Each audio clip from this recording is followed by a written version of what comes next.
Video हम start करने जा रहे हैं। आज फिर से हम आए हुए हैं दिलीप राजगौर सर के ऑफिस पे और आज फिर से हम आपके लिए ग्रेडिंग से रिलेटेड कुछ बातें लेके आए हैं जिससे आपको जानने मिलेगा कि ग्रेडिंग करवाना कितना इम्पॉर्टेंट है और उससे रिलेटेड और भी जो टेक्निकल बातें हैं, फ़ीस स्लैब से रिलेटेड भी कुछ नई बातें हैं जो आपको बताना ज़रूरी है और मैं चाहता था कि दिलीप सर के ही मुँह से आप लोगों को वो बात पहुँचे, तो इसलिए मैं यहाँ आया हूँ। और बहुत सारे कॉइन मैंने सबमिट भी किए हैं और कुछ कॉइन ग्रेडिंग में ऑलरेडी पहले से दिए हुए, वो भी कॉइन मेरे पास आने वाले हैं। उससे रिलेटेड भी जब वो कॉइन मैं लूँगा तो आपको वीडियो में बताऊँगा किस टाइप से ग्रेडिंग होती है। ठीक है, तो ये NGS कंपनी जो है हमारी, इससे रिलेटेड आपको पता है कि सारा काम हो रहा है ग्रेडिंग का।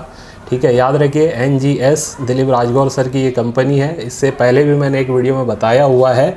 तो चलिए बात करते, देर ना करते हुए दिलीप सर से डायरेक्ट हम बात करेंगे। दिलीप जी, बहुत बहुत शुक्रिया आपका फिर से टाइम देने के लिए। शुक्रिया, बहुत अच्छा लगा आप यहाँ आए और जो आप ये जो ग्रेडिंग के बारे में, सिक्कों के बारे में जो इतनी अवेयरनेस पब्लिक में आप ला रहे हैं आपके वीडियो के ज़रिए, आपके चैनल के ज़रिए, उससे बहुत अच्छा लग रहा है। कई लोगों में पूरी जागृति आ रही है।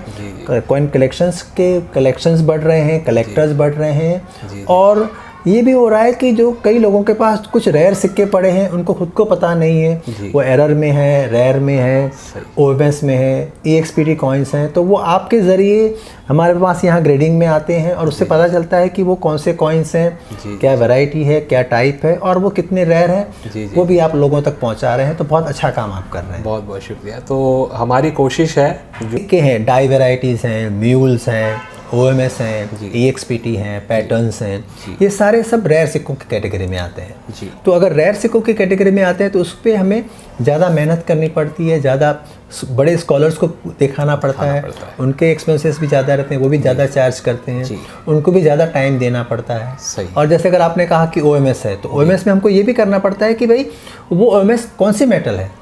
जैसे अगर स्टील में निकला है और अगर OMS है तो हो सकता है वो एल्यूमिनियम में हो, वो हमें गोल्ड में ओरिजिनल सिक्के मिंट से बने हुए मिलते हैं। तो वो लाखों रुपए के होते हैं। तो ज़रूरी नहीं कि उस वक्त गोल्ड बनते थे या नहीं बनते थे, वो बना सकते। वो केस में तो वो एक्सट्रीमली रेयर हो जाएंगे ना सर? बहुत ही रेयर हो जाएंगे। जी। तो देखिए, एक बहुत इंपॉर्टेंट बात आज मुझे पता चली है और मैं उम्मीद करूँगा बहुत सारे लोगों को, मैं समझता हूँ 90% से ज़्यादा लोग होंगे जिनको ये शायद पता नहीं होगा कि सेम ईयर में अगर आप चेक कर रहे हैं OMS कॉइन को, तो ज़रूरी नहीं है वही मेटल में कोई और सीरीज़ में कुछ बन रहा हो।